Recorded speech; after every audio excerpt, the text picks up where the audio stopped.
রমজান মাস আমাদের থেকে বিদায় নিয়েছে। আজকে শাওয়াল মাসের প্রথম জুমা, শাওয়াল মাসের 2 তারিখ শুক্রবার, প্রথম জুমা।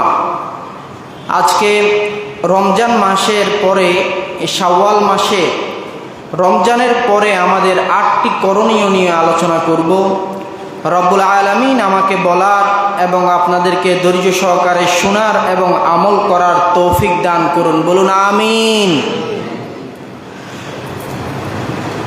1 নাম্বার, রমজানে আমরা অনেক কষ্ট করে অনেক আমল করেছি, তারাবিহের নামাজ পড়েছি, সারাদিন ক্ষুধার্ত থেকে আল্লাহ তাআলার হুকুম আমরা মান্য করেছি, সিয়াম সাধনা করেছি, কোরআন তেলাওয়াত করেছি, দান সদকা করেছি, মসজিদে বেশি বেশি ইবাদত বন্দেগী আমরা করেছি। প্রথম যে করণীয় সেটা হচ্ছে আমরা আমাদের এই নেক আমলগুলো আমরা নষ্ট করব না। পারবেন তো সবাই? যেই আমলগুলো আমরা করেছি রমজানে, এই আমলগুলো আমরা নষ্ট করব না। কারণটা কি? কারণ হচ্ছে কোরআন কারীমে সূরাতুন নাহলের 92 নম্বর আয়াতে আল্লাহ তাআলা বলেন, ওয়ালা তাকুনু কাল্লাতী নাকাদাত গাজলাহা মিন বাদি কুওয়াতিন আনকাথা। আল্লাহ তাআলা বলেন, তোমরা ওই মহিলার মতো, ওই নারীর মতো, যেই নারী সুতা পাকালো, সুতাকে খুব সুন্দর করে অনেকগুলো সুতোকে একসাথে করে সে পাকানোর পরে অনেক কষ্টের পরে সে আবার নিজেই সেই সুতাটাকে নষ্ট করে ফেলে। ঠিক তেমনিভাবে তোমরা রমজান মাসে অনেক কষ্ট করে ইবাদত বন্দেগী করেছ, তোমরা তোমাদের এই আমলগুলো নষ্ট করো না। কারণ আপনি অনেক কষ্ট করে ধান শুকালেন উঠোনের মধ্যে, কিন্তু আপনার নাতি বা একজন এসে ওই ধানের মধ্যেই আবার পানি ঢেলে দিল, তাহলে এই শুকানোর কোনো মানে আছে? নাই। যা যত কষ্টই করেছেন এই সকল কষ্টই আপনার বৃথা যাবে। সেই জন্য রমজান মাসে অনেক কষ্ট করে আমল করেছেন, অনেক কষ্ট করে ইবাদত বন্দেগী করেছেন। রমজানের পরে ওই ইবাদত বন্দেগীগুলোকে আমাদের সংরক্ষণ করা লাগবে, হেফাজত করা লাগবে। ওই ইবাদত বন্দেগীগুলো যাতে কোনোভাবেই নষ্ট না হয় সেই দিকে আমাদেরকে লক্ষ্য রাখতে হবে। কারণ যদি ইবাদত বন্দেগীগুলো নষ্ট হয়ে যায়, রমজান ছাড়া তো আমাদের ইবাদত বন্দেগী বেশি করা হয় না, রমজানে যতটুকু করেছি তাও যদি নষ্ট করে ফেলি তাহলে আমাদের আর কোনো আমলই অবশিষ্ট থাকবে না। এজন্য আমরা এই বিষয়ে সর্বোচ্চ পর্যায়ে সতর্ক থাকার চেষ্টা করব।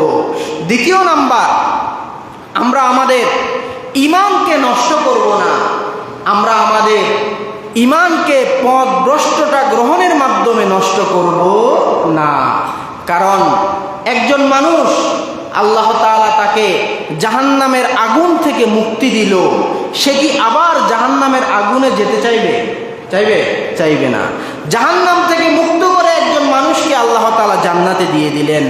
ওই ব্যক্তিটাকে যতই বলা হোক যে তুমি আবার জাহান্নামে যাইবা, জাহান্নামে যাওয়ার তোমার ইচ্ছা আছে কিনা, সে কখনো রাজি হবে না। ঠিক তেমনিভাবে আমাদেরকে আমাদের ঈমানকে হেফাজত করতে হবে, পথভ্রষ্টতাকে আমাদের গ্রহণ করলে চলবে না। বনি ইসরাইলের একটি ঘটনা আমি আপনাদের সম্মুখে উল্লেখ করব। ওই ব্যক্তির নাম হচ্ছে বালাম ইবনে বাউর। নাম কি? বালাম ইবনে বাউর, যিনি ছিলেন একজন মুস্তাজাবুদ দাওয়া, অর্থাৎ দোয়া করতে দেরি, তার দোয়া কবুল হইতে দেরি হতো না, এমন একজন ব্যক্তি ছিলেন। আমার ভাইয়েরা, বন্ধুরা, বাবারা, বনি ইসরাইলের বালাম ইবনে বাউর, যাকে মুসা আলাইহিস সালাতু ওয়াস সালামের জামানায় আল্লাহ তাআলা দুনিয়াতে প্রেরণ করেছিলেন। মুসা আলাইহিস সালাতু ওয়াস সালামকে যখন আল্লাহ তাআলা সেই বালাম ইবনে বাউরের বাড়ির চতুর্পাশে যারা আল্লাহর প্রতি ঈমান আনে নাই, যারা আল্লাহকে বিশ্বাস করতো না, মুসা নবীকে যারা নবী বলে স্বীকৃতি দিত না, তাদের বিরুদ্ধে মুসা আলাইহিস সালাতু ওয়াস সালাম যুদ্ধ পরিচালনা করার একটা তিনি মনস্থির করলেন। তাদের বিরুদ্ধে তিনি যুদ্ধ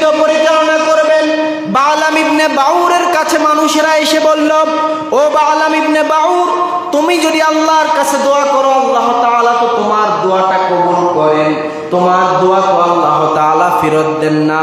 অতএব তুমি আল্লাহর কাছে দোয়া করো যাতে আল্লাহ তাআলা মূসা আলাইহিস সালাতু ওয়াস সালামকে ধ্বংস করে দেয়। বলুন না নাউজুবিল্লাহ।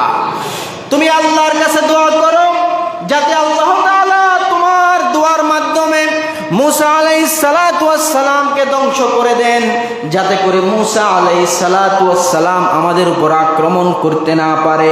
বালাম ইবনে বাউর তিনি বললেন, না, আমি এই কাজ করতে পারবো না। আবার তার কাছে এসে বলল, আপনি আল্লাহর কাছে দোয়া করেন। তিনি বললেন, আচ্ছা আমি আল্লাহকে একটু জিজ্ঞাসা করি, আল্লাহর কাছে একটু জিজ্ঞাসা করে দেখি। বালাম ইবনে বাউর আল্লাহর কাছে প্রশ্ন করলেন, আল্লাহ, আমার গোত্রের লোকেরা আমার কাছে এসে তারা বলল আমি যাতে মূসা আলাইহিস সালাতু ওয়াস সালামের বিরুদ্ধে দোয়া করি, আমি কি মূসা আলাইহিস সালাতু ওয়াস সালামের বিরুদ্ধে দোয়া করব কিনা? আল্লাহ তাআলা বললেন, বালাম সাবধান, মূসা কোনো যেন তেন ব্যক্তি নয়, সে হচ্ছে আমার নবী, আমার পয়গম্বর। তুমি তার বিরুদ্ধে কখনোই দোয়া করবে না, তার বিরুদ্ধে তুমি দোয়া করতে পারবা না। তখন বালাম ইবনে বাউর তার সম্প্রদায়ের লোকদেরকে বলল, আমি মূসা আলাইহিস সালাতু ওয়াস সালামের বিরুদ্ধে দোয়া করতে পারবো না। বালাম ইবনে বাউরের স্ত্রীর কাছে চলে গেল। মানুষ তার স্ত্রীর কাছে গিয়ে, তার স্ত্রীর একটা ঘটনা আছে, ইবনে কাসির, তাফসির ইবনে কাসিরের মধ্যে এসেছে, তার স্ত্রী ছিল কালো। কি ছিল? কালো ছিল। সে আল্লাহর কাছে দোয়া করলো, আল্লাহ আমার স্ত্রীকে আপনি সুন্দর করে দেন। যেহেতু মুস্তাজাব দাওয়া ছিল, দোয়া করলেই কবুল। দোয়া করার সাথে সাথে আল্লাহ তাআলা তার স্ত্রীকে সুন্দর করে দিয়েছিলেন। বলেন না সুবহানাল্লাহ। অনেক বড় আবেদ ছিলেন, আল্লাহর ওলি ছিলেন। তার স্ত্রীর কাছে গিয়ে যখন মানুষেরা বলল যে আপনি একটু আল্লাহর কাছে আপনার স্বামীকে আপনি একটু বুঝান, আপনি একটু আপনার স্বামীকে বুঝান যাতে করে আপনার স্বামী মূসা আলাইহিস সালাতু ওয়াস সালামের জন্য বদদোয়া করে। তিনি বললেন, তিনি তো আমার কথা শুনবে না। অবশ্যই শুনবেন, আপনাকে আমরা অঢেল সম্পত্তি দান করব, টাকা পয়সা স্বর্ণ মুদ্রা যা লাগে আমরা আপনাদেরকে সব কিছু দিব। তারপরেও মূসা আলাইহিস সালাতু ওয়াস সালামের বিরুদ্ধে দোয়া করেন। কি করেন? দোয়া করেন। তার স্ত্রী তার স্বামীর কাছে গেলেন, যাওয়ার পরে স্বামীকে বললেন, যেভাবেই হোক আপনি তাদের জন্য দোয়া করেন, মূসা আলাইহিস সালাতু ওয়াস সালামের বিরুদ্ধে আপনি একটু দোয়া করেন, মূসা আলাইহিস সালাতু ওয়াস সালামকে আপনি বদদোয়া করেন। বালাম ইবনে বাউর বললেন, সম্ভব না। কি না? সম্ভব না। তার স্ত্রী বললেন, সম্ভব যদি নাই হয় আপনি থাকেন, আমি যাই। আমি কি যাই, আমি আর আপনার সাথে নাই। সুন্দরী স্ত্রী। তখন বালাম ইবনে বাউরকে বললেন, আপনি যদি বদদোয়া না করেন তাহলে আমি জীবনে আর কখনো আপনার কাছে আসব না। বালাম ইবনে বাউর চিন্তায় পড়ে গেলেন, কি করবেন। চিন্তা করতে করতে শয়তান ওয়াসওয়াসা দিল। শয়তান কি দিল? ওয়াসওয়াসা দিল। ওয়াসওয়াসা দেওয়ার পরে তিনি আল্লাহর কাছে দোয়া করলেন, আল্লাহ আপনি মূসা নবীকে ধ্বংস করে দেন। বলেন না নাউজুবিল্লাহ। আমার ভাইয়েরা, বন্ধুরা, বাবারা, আপনি যত বড় আমলি হন না কেন, আপনি যত বড় আবেদ হন, আপনি যত বড় ইলমওয়ালা হন, আপনি যদি অহংকার করেন, আপনি যদি কোনো খারাপ কাজ করেন, আপনি যদি ইসলাম থেকে বিপদে চলে যান, তাহলে আল্লাহর গজব থেকে আপনাকে কেউ বাঁচাতে পারবে না। এই জন্য বালাম ইবনে বাউর এত বড় আল্লাহর ওলি হওয়ার পরেও যখন মূসা আলাইহিস সালাতু ওয়াস সালামের বিরুদ্ধে দোয়া করলো, দোয়া করার সাথে সাথে আল্লাহ তাআলা সেই বালাম ইবনে বাউরের জিহ্বাটাকে কুকুরের জিহ্বার মতো করে দিলেন। বলুন না নাউজুবিল্লাহ। কুকুরের জিহ্বা বানিয়ে দিলেন। কুকুরের জিহ্বাটা ভিতরে থাকে না বাহিরে? বাহিরে থাকে। কুকুরের জিহ্বাটা বাহিরে থাকে, তার লালা পরে হাঁপাতে থাকে। ঠিক তেমনি ভাবে বালাম ইবনে বাউরকেও আল্লাহ তাআলা তাকে এমন একটা শাস্তি দিলেন উল্টাপাল্টা দোয়া করার কারণে। কি করার কারণে? উল্টাপাল্টা দোয়া করার কারণে। এই জন্য হারাম দোয়া করা যাবে না। কখনো হারাম দোয়া কেউ করবেন না যে আল্লাহ অমুককে ধ্বংস করে দেন। অমুককে কি করেন? একজন ভালো মানুষ, আপনার সাথে একটা সমস্যা থাকার কারণে আপনি বদদোয়া করলেন, আল্লাহ অমুককে সারখার করে দেন, অমুকের উপরে ঠাডা ফালান। কি ফালান? গ্রাম্য ভাষায় বলে না কি ঠাডা ফালান, আরো অনেক কিছু বলে। গ্রাম্য মহিলারা যেই পরিমাণ কি বলে যে বদদুয়া দেয়, এই পরিমাণ বদদুয়া আমি আর কোথাও শুনি নাই। বদদুয়া দেয় আল্লাহ কি বলে নালত করুক, শব্দটা কিন্তু নালত না, লানত। শব্দটা কি? লানাতুন। কিন্তু মহিলারা তো অনেকেই আসলে শুদ্ধ শব্দটা পারে না, আল্লাহ মাফ করছে। আজকে তো শুনে যাচ্ছে, না জানি আবার শুদ্ধ শব্দটা আবার ব্যবহার শুরু করে দেয়। আমি উদারত আহ্বান জানাবো, গজব লানত এটা এমন একটা জিনিস, আপনি কাউকে লানত করবেন, গজব দিবেন, সেটা আসমানে যাবে, আসমানে যদি এটা প্রবেশ করতে না পারে জমিনে ঘুরবে, যেটা কার উপরে পড়তে পারে, যদি কেউ এটা উপযুক্ত না হয় এটা আপনার উপরে এসে পড়বে। বালাম ইবনে বাউর মুসা আলাইহিস সালাতু ওয়াস সালামকে বদদুয়া করেছিল, কিন্তু মুসা আলাইহিস সালাতু ওয়াস সালাম তো বদদুয়া হকদার ছিলেন না, যার কারণে এই বদদুয়াটা ঘুরতে ঘুরতে এসে আবার সে বালাম ইবনে বাউরের উপরে কি পতিত হলো। এই জন্য আল্লাহ তাআলা আমাদেরকে মুসলমানের ঘরে মুসলমানের সন্তান মুসলমান বানিয়েছেন, হেদায়েতের পথে আল্লাহ তাআলা আমাদেরকে রেখেছেন, এটাকে মূল্যায়ন করতে হবে। এই হেদায়েত আমরা যে মুসলমানের সন্তান মুসলমান, এটাকে যদি আমরা মূল্যায়ন করতে না পারি তাহলে তো আমরাও ধ্বংসের দিকে চলে যাব। কথা বলেন ঠিক কিনা?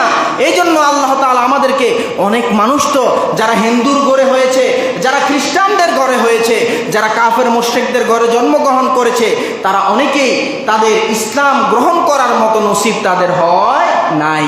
আল্লাহ তাআলা আমাদেরকে রমজান মাস দিয়েছেন, ইবাদত বন্দেগী করেছি, রমজান মাসের মতো একটি নিয়ামত, লাইলাতুল কদরের মতো একটি নিয়ামত আল্লাহ তাআলা আমাদেরকে দিয়েছেন।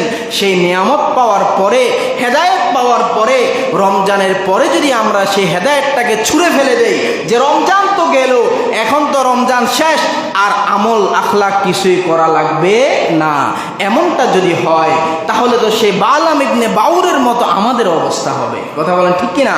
এই জন্য আমাদেরকে সতর্ক থাকতে হবে। আল্লাহ তাআলা আমাদের সকলকে সঠিক বুঝদান করুন, বলুন আমিন। 3 নাম্বার, শয়তান থেকে আমরা সতর্ক থাকব। কার থেকে সতর্ক থাকব? শয়তান থেকে সতর্ক থাকব। শয়তান কিন্তু 1 মাস রেস্টে ছিল। কিসে ছিল?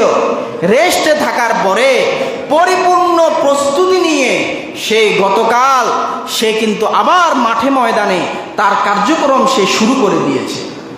আপনারা শুনেছেন কিনা জানি না, আমি অনেক জায়গায় শুনছি, রাতের বেলা, ঈদের রাতেই কিন্তু শয়তান তার কার্যক্রম শুরু করে দিয়েছে। দেখছেন শয়তানকে? শুনছেন? আওয়াজ শোনেন নাই বিভিন্ন দিকে? এই যে ফটকার আওয়াজ শোনা গেছে, এটাই তো শয়তানের কাজ। এটা কিসের কাজ? শয়তানের কাজ। গতকাল যে কত শয়তান যে কত গতি নিয়ে তার কাজ শুরু করছে আপনারা কল্পনাই করতে পারবেন না। রমজান মাস সবাই কিন্তু মানুষ চেষ্টা করেছে যাতে গুনাহ থেকে মুক্ত থাকতে পারে। রমজানের পর ঈদের দিনে কিন্তু এই যে ট্রাকগুলো, পিকআপগুলো ভাড়া করে, এরপরে বড় বড় সাউন্ড বক্স, এরপর কি বলে হুপার নিয়ে রাস্তাঘাটে বেরিয়ে পড়েছে। কারণ শয়তান তাদেরকে দায়িত্ব দিয়ে দিয়েছে যে দেখো রমজান মাস তো শয়তানি করতে পারো নাই, আজকে কিন্তু পরিপূর্ণভাবে করতে হবে। বলেন না নাউজুবিল্লাহ?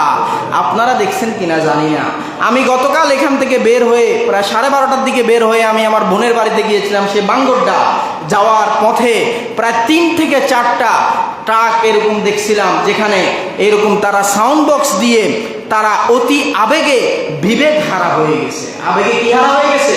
বিবেক হারা হয়ে গেছে। বিবেক তাদের লোপ পেয়েছে। দেখলাম যে নাচানাচি করতেছে, গান বাজনা বাজিয়ে, এমনভাবে সাউন্ড দিয়ে তারা গান বাদ্য করতেছে, জমিনটা কাঁপতেছে। জমিন কি করতেছে? যুবক অপেক্ষায় থাকো, যেই জমিন আজকে তুমি সাউন্ড বক্স দিয়ে কাঁপাচ্ছ, একদিন সেই জমিন তোমার শরীরকে কাঁপিয়ে দিবে। কিন্তু কথা বলে ঠিক কিনা? কবরে যাওয়ার পরে এই জমিন কাউকে ক্ষমা করে না, জমিন কাউকে মাফ করে না। কবরে যাওয়ার পরে এই জমিন কিন্তু তার উসুল তুলে ফেলবে। জমিনকে যে আজকে তুমি আওয়াজ দিয়ে, বিভিন্ন গান বাদ্য দিয়ে তুমি কাঁপাচ্ছ, জমিন এক পাশ থেকে আরেক পাশ, 2 পাশ থেকে যখন তোমাকে চাপ দিবে, তখন তুমি বুঝতে পারবা ঈদের দিন গান বাজনা করা, সেই মাইক্রো ভাড়া করে, এরপরে ট্রাক ভাড়া করে যে ডিজে পার্টি করার কি মজা, এটা তোমরা কি করতে পারবা? বুঝতে পারবা। এই জন্য সাবধান, শয়তানের ওয়াসওয়াসা থেকে কিন্তু আমাদেরকে সতর্ক থাকতে হবে। কারণ কি? সূরা ফাতিরের 4 নম্বর আয়াতে, 6 নম্বর আয়াতে আল্লাহ তাআলা বলেন, ইন্নাশ শাইতানা লাকুম আদুউন, নিশ্চয়ই শয়তান হচ্ছে তোমাদের জন্য শত্রু। শয়তান কি? শত্রু। অনেকে গর্ব করে বলে যে জানো আমার থেকে বড় শয়তান কি এই এলাকায় আর কেউ আছে? আমার থেকে বড় শয়তান কি আর এই এলাকায় কেউ আছে? এভাবে বলে। সিগারেট খায়, গাঞ্জা খায়। আজকে আমাদের সমাজটা এই যে মদ, জুয়া, গাঁজা, আফিম, ইয়াবা, বাবা, পেনসিডিল, একতারা, দোতারা, সেতারা, আউল, বাউল, দোল, তবলা, নাচানাচি, ফালাফালিতে আমাদের সমাজটা আজকে ভরে গেছে। কথা বলেন ঠিক কিনা? এই জন্য বাবারা যারা আছেন, মুরব্বীরা যারা আছেন, আপনাদেরকে সতর্ক থাকতে হবে। যুবকদেরকে বলবো, এত অতি আবেগী হয়ে জাহান্নামের টিকিট কাটার কোনো প্রয়োজন নাই। আমাদেরকে জান্নাতের কি টিকিট কাটতে হবে এমন কোনো কাজ করা যাবে না যার কারণে আল্লাহর জন্য আমাদের উপরে গজব নাজিল করা আবশ্যক হয়ে যায়, ওয়াজিব হয়ে যায়। এমন কাজ করা যাবে না। কেননা আল্লাহ তাআলা বলেন, ইন্নামা ইয়াদউ হিজবাহু, যে শয়তান তোমাদের জন্য শত্রু, ফাত্তাখিদুহু আদুওয়ান, অতএব তোমরা শয়তানকে শত্রু হিসেবে নাও। তোমরা শয়তানকে কি করো? শত্রু হিসেবে গ্রহণ করো। শয়তান কখনোই তোমাদের বন্ধু হতে পারে না। লিয়াকুনু মিন আসহাবিস সাঈর, নিশ্চয় শয়তান তার সাঙ্গপাঙ্গ যারা আছে তাদেরকে আহ্বান করে যাতে করে তার সাথে একই সাথে জাহান্নামে নিতে পারে। বলেন না নাউজুবিল্লাহ। শয়তান বলেছে যে আমি একা যাব না, আমি কিন্তু আল্লাহ আপনার বান্দাদেরকে নিয়েই কিন্তু জাহান্নামে ঢুকবো। আপনার বান্দাদেরকে নিয়েই কি জাহান্নামে ঢুকবো। এই জন্য আমাদেরকে সতর্ক থাকতে হবে। শয়তানের ওয়াসওয়াসা থেকে কিন্তু আমাদেরকে সতর্ক থাকা লাগবে। রমজান শেষ, শয়তান কিন্তু এখন বেশি করে ওয়াসওয়াসা দিবে। রমজানে যদিও শয়তান ছিল না, কিন্তু আগের ওয়াসওয়াসার কারণে অনেকেই কিন্তু রমজানেও অনেক গুনাহের কাজ করেছি। এই জন্য শয়তানকে থেকে আমাদেরকে সতর্ক থাকা লাগবে। এরপরে 4 নাম্বার, আমরা আজকেই ওয়াদা করব যে আমরা রমজানে যেভাবে জামাতের সাথে নামাজ পড়েছি, রমজানে যেভাবে 5 ওয়াক্ত নামাজ আমাদের কাজা হয় নাই, অনেকে তাহাজ্জুদের নামাজ রমজানে পড়েছি, আল্লাহ তাআলা তৌফিক দান করেছেন। আমি বলেছিলাম একদিন যে তাহাজ্জুদের নামাজ এটা এমন একটা নামাজ, যেই নামাজটা আল্লাহ তাআলা যদি কাউকে তৌফিক দান না করেন, আল্লাহ তাআলা কারো প্রতি যদি অনুগ্রহ না করেন, তাহলে এই নামাজটা কেউ পড়তে পারে না। দেখবেন নিয়ত করছেন আজকে তাহাজ্জুদ পড়ব, উঠতে পারেন নাই। কালকে নিয়ত করছেন পড়বেন, কিন্তু পড়তে পারেন নাই। অনেকেই বছরের পর বছর শুধু নিয়ত করতেছে তাহাজ্জুদ পড়ার, কিন্তু তাহাজ্জুদ পড়ার মতো তার সেই সুযোগ তৌফিক জীবনে হয় নাই। এই জন্য আমরা 5 ওয়াক্ত নামাজের প্রতি আমরা অবশ্যই গুরুত্ব আরোপ করব। বিশেষ করে আসরের নামাজ, যেহেতু আল্লাহ তাআলা বলেছেন হাফিজু আলাস সালাতি ওয়াস সালাতিল উস্তা, হাফিজু আলাস সালাওয়াতি ওয়াস সালাতিল উস্তা, তোমরা নামাজের প্রতি গুরুত্ব দাও, বিশেষ করে আসরের নামাজ। কোন নামাজ? আসরের নামাজ। কারণটা কি? আসরের সময় ছোট ছোট বাচ্চা যারা থাকে, যুবক যারা থাকে, তারা খেলতে যায়, বিভিন্ন জায়গায় বেড়াইতে যায়। যারা কর্মজীবী মানুষ আছেন তারা একটু রেস্ট করেন। রেস্টের কারণে অনেক সময় দেখা যায় আসরের নামাজটা কি কাজা হয়ে যায়, পড়া হয় না। অনেকে বাজারে যায়, বাজারে গিয়ে আড্ডা দেওয়ার কারণে কিন্তু তখন আর আসরের নামাজটা পড়া হয় না। এই জন্য আমরা নামাজের প্রতি গুরুত্ব করব। কেননা আল্লাহ হাবিব সাল্লাল্লাহু আলাইহি সাল্লাম বলেন, মান তারাকা সালাতাল আসরি মুতাআম্মিদান ফাকাদ হাবিতা আমালুহু, যে ব্যক্তি আসরের নামাজ নিজে ইচ্ছায়, যে ব্যক্তি এটাকে তরক করে, সে তার যাবতীয় সকল আমলকে নষ্ট করে দেয়। বলেন না নাউজুবিল্লাহ। সকল আমল সে ধ্বংস করে দেয়। এই জন্য এই বিষয়টা আমাদেরকে অবশ্যই লক্ষ্য রাখতে হবে। এরপরে 5 নাম্বার, আমরা বেশি বেশি কোরআন তেলাওয়াত করব। কি করব? কোরআন তেলাওয়াত করব। কোরআন তেলাওয়াত তো অনেকেই আছি জীবনে করিও না, আবার অনেকে আছি রমজান মাসে করি, রমজান ছাড়া আর 11টি মাস আমরা কোরআন তেলাওয়াত করি না। কোরআন কারীমটা খুলে যে একটু দেখব, এই সুযোগটাও আমাদের হয় না।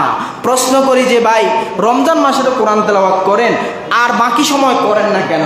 উত্তর দেয় যে হুজুর রমজান মাসে তো কোরআন কারীম নাজিল হয়েছে, এই জন্য বেশি করে পড়ি, অন্য মাসে পড়ি না। বলেন না নাউজুবিল্লাহ। কি যুক্তি যে রমজান মাসে নাজিল হয়েছে এই জন্য পড়ি, রমজান ছাড়া অন্য মাসেরও নাজিল হয় না এই জন্য পড়ি না। না, আমাদেরকে 12টি মাস কোরআনুল কারীম পড়তে হবে। আমরা প্রতিদিন নিয়ত করি অন্তত 1 পৃষ্ঠা হলেও প্রতিদিন আমরা তেলাওয়াত করব। 1 পৃষ্ঠা পড়তে বেশি সময় লাগে না। যারা একেবারে কোরআন তেলাওয়াত করতে পারে না তারাও পড়তে 5 মিনিট লাগবে সর্বোচ্চ। কয় মিনিট? 5 মিনিট। যাদের তেলাওয়াত দ্রুত আছে তারা 2 থেকে 2.5 মিনিটের মধ্যে 1 পৃষ্ঠা পড়তে পারে। প্রতিদিন একবার 1 পৃষ্ঠা হলেও কোরআন তেলাওয়াত করবেন। আপনি যে চোখ দিয়ে কোরআনুল কারীমের দিকে তাকাবেন, এর কারণে আপনার শরীরের মধ্যে একটা নূর প্রবেশ করবে। বলেন না সুবহানাল্লাহ। আজকে আমাদের কাজে বরকত নাই। আজকে আমাদের যে পরিমাণ গুনাহ হয় রাস্তাঘাটে বের হলে, চোখটা তো এত পরিমাণ জিনা হয়, আমাদের চোখের জিনা, যার কারণে আমাদের বেশি বেশি কোরআন তেলাওয়াত করা দরকার। কারণ কোরআন তেলাওয়াতের মাধ্যমে আমাদের গুনাহগুলো আল্লাহ তাআলা ক্ষমা করে দিবেন। বলুন না সুবহানাল্লাহ। এই জন্য আমরা বেশি বেশি কোরআন তেলাওয়াত করব। অন্তত 1 পৃষ্ঠা হলেও প্রতিদিন আমরা কোরআন তেলাওয়াত করার চেষ্টা করব। এরপরে বেশি বেশি আল্লাহর জিকির করব। বেশি বেশি কি করব? আল্লাহর জিকির করব। কারণ আল্লাহর জিকির যদি বেশি বেশি না করতে পারি তাহলে আল্লাহ তাআলা কিন্তু আমাদের অন্তরটাকে শক্ত করে দিবেন। কি করে দিবেন?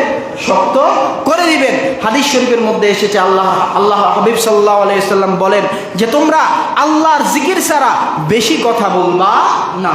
যদি কথা বলতেই হয় তাহলে উত্তম কথা বলবা, আউল ইয়াসমুত, অথবা চুপ থাকবা। তুমি যদি উত্তম ভালো কথা বলতে না পারো তাহলে তুমি চুপ থাকবা। প্রয়োজনে আল্লাহর জিকির করবা। আল্লাহর জিকির যদি না করতে পারো তাহলে চুপ থাকবা। কারণ যে ব্যক্তি বেশি কথা বলে, খারাপ কথা বলে, ভালো কথা বলে না, হিংসাত্মক কথা বলে, শত্রুতা বিদ্বেষমূলক কথা বলে, এই ব্যক্তিদের অন্তরকে আল্লাহ তাআলা কঠিন করে দেয়। আর ফাইন্না কলবাল কাসি আবআদাহুল্লাহ, কেননা নিশ্চয়ই আল্লাহ তাআলা এই যেই অন্তরগুলো শক্ত অন্তর, এগুলোকে আল্লাহ তাআলা দূরে ঠেলে দেন। বলেন না নাউজুবিল্লাহ। এই জন্য আমরা সতর্ক থাকব। আল্লাহ তাআলা আমাদেরকে সকাল বিকাল জিকির করার কথা বলেছেন। আমরা সকাল বিকাল আমরা বেশি বেশি জিকির করার চেষ্টা করব। এরপরে সুবহানাল্লাহ, আলহামদুলিল্লাহ, লা ইলাহা ইল্লাল্লাহ, আল্লাহু আকবার, এই জিকিরগুলো আমরা বেশি বেশি করব। কেননা আল্লাহর হাবিব সাল্লাল্লাহু আলাইহি ওয়াসাল্লাম বলেছেন যে ব্যক্তি নামাজের পরে সুবহানাল্লাহ 33 বার, আলহামদুলিল্লাহ 33 বার, আল্লাহু আকবার 33 বার পড়বে। এই হাদিসটি মুসলিম শরীফের 597 নাম্বার হাদিস। আল্লাহর হাবিব সাল্লাল্লাহু আলাইহি সাল্লাম বলেন যে সমুদ্রের ফেনা পরিমাণও যদি তার গুনাহ হয় আল্লাহ তাআলা তারপরেও তার গুনাহ রাশি ক্ষমা করে দিবেন। বলুন না সুবহানাল্লাহ। এই জন্য আমরা এই আমলগুলো বেশি বেশি করার চেষ্টা করব। 7 নাম্বার, আমরা সত্যবাদীদের সাথে থাকার চেষ্টা করব। কার সাথে? সত্যবাদীদের সাথে থাকার চেষ্টা করব। আমরা প্রতিদিন প্রত্যেক রাকাতে আমরা তেলাওয়াত করি ইহদিনাস সিরাতাল মুস্তাকিম। হে আল্লাহ, আমাদেরকে সিরাতাল মুস্তাকিমের মধ্যে রাখেন, সরল সঠিক পথের উপরে আমাদেরকে রাখেন। যাদেরকে আল্লাযীনা আনআমতা আলাইহিম, যাদেরকে, কাদের পথে? যাদেরকে আপনি নিয়ামত দান করেছেন। কাদের পথে? যাদেরকে আপনি নিয়ামত দান করেছেন। তাফসীরুল কোরআন বিল কোরআন, এই আয়াতের তাফসীরে আরেকটা আয়াত আছে। আল্লাহ তাআলা বলেন আল্লাযীনা আনআমাল্লাহু আলাইহিম মিনান নাবিয়্যিনা ওয়াস সিদ্দীকিনা ওয়াশ শুহাদাই ওয়াস সালিহিন। যাদেরকে আল্লাহ তাআলা নিয়ামত দান করেছেন তারা হচ্ছেন নবী, সিদ্দিক, শুহাদা, সালেহ। যেহেতু আম্বিয়ে কেরাম বর্তমানে নাই, সিদ্দিকিন তারাও বর্তমানে পাওয়াটা খুবই কষ্টকর, যারা সত্যবাদী মানুষ পাওয়া কষ্টকর। এরপরে শুহাদা, শহীদদেরকে পাওয়া, যেহেতু আমাদের দেশে শহীদ নাই বললেই চলে, শহীদ তো আমাদের দেশে তো আর কোনো জিহাদ চলতেছে না। সালেহিন যারা নেককার বুজুর্গ ব্যক্তি, তাদের সোহবতে থাকা দরকার, তাদের থেকে পরামর্শ নিয়ে চলা দরকার। তাহলে আমাদের জীবনটা রঙিন হবে। আল্লাহ তাআলা আমাদেরকে অবশ্যই কবুল করবেন। 8 নাম্বার, আমরা শাওয়াল মাসে আমরা 6টি রোজা রাখবো। কয়টি রোজা? 6টি রোজা রাখবো। আল্লাহর হাবিব সাল্লাল্লাহু আলাইহি ওয়াসাল্লাম বলেছেন যেই ব্যক্তি শাওয়াল মাসে 6টি রোজা রাখবে সে কেমন যেন গোটা বছর, পুরা বছর সে রোজা রাখলো। বলুন না সুবহানাল্লাহ। রমজান মাস আমরা রোজা রেখেছি, রমজান মাসের রোজাটাকে আল্লাহ তাআলা প্রতিটা রোজার বিনিময়ে আমাদেরকে 10টি রোজার সওয়াব দান করেন। কয়টি রোজা? 10টি রোজা। 70 থেকে 700 পরিমাণ তো দেনই, কিন্তু একটা হিসাব করা হয়েছে যে 10 গুণ তো আল্লাহ তাআলা অন্তত দেন। তো 10 গুণ যদি দেন তাহলে 30 দিন রোজা রাখার কারণে আমাদের 10 মাস রোজা রাখার আমাদের সওয়াব আল্লাহ তাআলা দান করবেন। বলুন না সুবহানাল্লাহ। শাওয়াল মাসে 6টি রোজা যদি আমরা রাখি, প্রত্যেকটি রোজার জন্য আল্লাহ তাআলা 10টি রোজার সওয়াব দান করবেন। তাহলে 6 10 কত? 60। তাহলে 60 দিনে কয় মাস? 2 মাস। তাহলে ওই দিকে 10 মাস আর এখানে 2 মাস, টোটাল 12 মাস আমাদের যে রোজা রাখার যে সওয়াব আল্লাহ তাআলা এটা আমাদের আমলনামায় দিয়ে দিবেন। এই জন্য আমরা সবাই সর্বোচ্চ চেষ্টা করব। ইচ্ছা করলেই কিন্তু উপায় হবে। আপনি ইচ্ছা করলে করেন, নিয়ত করেন, আল্লাহ তাআলা আপনাকে তৌফিক দিবেন। তৌফিক দেওয়ার মালিক কে? আল্লাহ তাআলা। আগেই যদি নিয়ত থাকে যে না আমি তো শাওয়ালের রোজা রাখবো না, তাহলে কিন্তু হবে না। আর অবশ্যই আমরা সকলের অধিকার আদায় করব। ঈদের সময় অত্যন্ত তিক্ত এবং খারাপ একটা বিষয়, যেটা দুঃখের বিষয় দেখা যায় সমাজের মধ্যে, যে আত্মীয় স্বজনের মধ্যে যাদের অর্থবিত্ত আছে, যাদের সম্পদ আছে, যাদের একটু শক্তি আছে, এদেরকে মূল্যায়ন করা হয়, এদেরকে দাওয়াত দিয়ে আপ্যায়ন করা হয়। কিন্তু যারা আত্মীয় স্বজনের মধ্যে একটু দুর্বল, যাদের অর্থ সম্পদ কম, যাদের শক্তি সামর্থ্য কম, তাদেরকে মূল্যায়ন করা হয় না। এই কাজ থেকে সবাই বিরত থাকবেন। আত্মীয় স্বজন সবাইকে মূল্যায়ন করবেন, বিশেষ করে যারা দুর্বল, অর্থনৈতিক সমস্যা আছে, তাদেরকে বেশি আপ্যায়ন করবেন। খুশি হবে কে? আল্লাহ তাআলা খুশি হবে। এমনটা কখনোই করবেন না যে কাজ করার কারণে কাল কিয়ামতের ময়দানে আল্লাহ তাআলার কাঠগড়ায় আপনাকে দাঁড়াতে হয়। আল্লাহ তাআলা আমাদের সকলকে সঠিক বুঝ দান করুন, বলুন আমিন।